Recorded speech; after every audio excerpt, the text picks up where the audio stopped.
What's up guys? In this video I'm gonna explain what Apple Pay is, how to set it up, how to use it and how satisfied I'm with it so far. Apple Pay is Apple's digital payment method that allows you to integrate your credit cards into your iPhone, iPad, Mac and Apple Watch. You can then use it to make purchases in store, online, and in apps. The offer is part of the Apple Wallet, a digital wallet in which you can store customer cards and tickets in addition to credit cards. It's quick and easy to use, and most importantly, it's secure because everything is done locally on the device via the secure element chip and there aren't any other servers in between. This means that your credit card details will not be sent to the retailer. To use Apple Pay on iPhone, you need at least an iPhone 6 and a credit card from your bank or other financial service provider that supports Apple Pay. I'll explain a little later how you can use Apple Pay even if your bank doesn't support it. To add a credit card, go to the Wallet app and press the plus in the top right. Then select Add Debit or Credit Card. And as you can see, a list is already displayed of which banks already supporting it. Some banks require that you deposit the card in Apple Pay via the bank's own app. To add a card you press Continue and you can now scan the card details via the camera or just enter them manually. After you have done that, you only have to follow the remaining instructions and your card should then be deposited and appear in the Wallet app. To add the same or a different credit card to the Apple Watch, go to the Watch app on your iPhone, and down to Wallet and Apple Pay, and then tap on Add Card.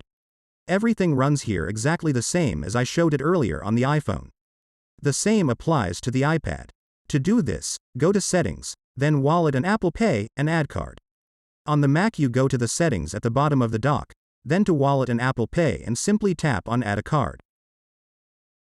And this is how Apple Pay works.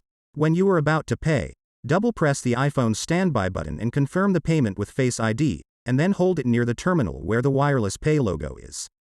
On older iPhones that don't have Face ID, press the Home button twice and confirm the payment by just placing your finger on the Home button. With the Apple Watch it is enough to press the side button twice and the card is immediately ready for payment.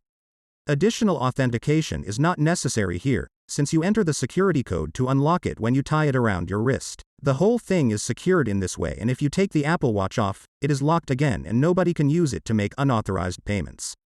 And in 95% of the cases, hardly a second passes and the transaction is already completed. It is enough if you just bring the watch or the iPhone close to the terminal. Just pay attention to one of these two symbols if you want to pay somewhere. You obviously cannot make purchases on the iPad and Mac when you are in the store, so you can only make them online on the web or in apps, provided the online store has set up Apple Pay to pay on the website. Then you put your finger on the fingerprint sensor and confirm the payment. Now I'll tell you how you can add a card to Apple Pay if your bank doesn't support it. That's actually quite easy. You simply look for a financial service provider that will provide you with a credit card and without the condition that you have to open a new checking account there. It is then the case that your existing checking account remains with your house bank and you agree on a direct debit mandate with the credit card issuer so that all payments made with the card can be debited from the checking account. There are now many banks that offer a MasterCard, Visa or American Express. Now let's get to what I think about Apple Pay. I've been using it for 3 years and I am very happy with it. It's incredibly handy, especially when paired with the Apple Watch. It's so easy, quick and uncomplicated. And the iPhone is one of the last things that you forget and leave behind somewhere. In fact, you almost always have it with you. It has also happened to me a few times that I forgot my card holder at home and all I had with me was my keys and iPhone. Especially then it is good to know and very advantageous that you also have the credit card digitally in the iPhone in an emergency. What you should also know is that you don't need an active internet connection when paying with Apple Pay if you pay in store. It even works in airplane mode. In order to be able to pay with the Apple Watch, your iPhone does not have to be nearby. Because the Apple Watch can pay in store independently of the iPhone in the internet. I've done it quite often that I left my iPhone in the glove compartment in the car and only paid with the Apple Watch in the store. I hope this video gave you a good overview of Apple Pay and if you have any questions, feel free to write them in the comments and I will answer them.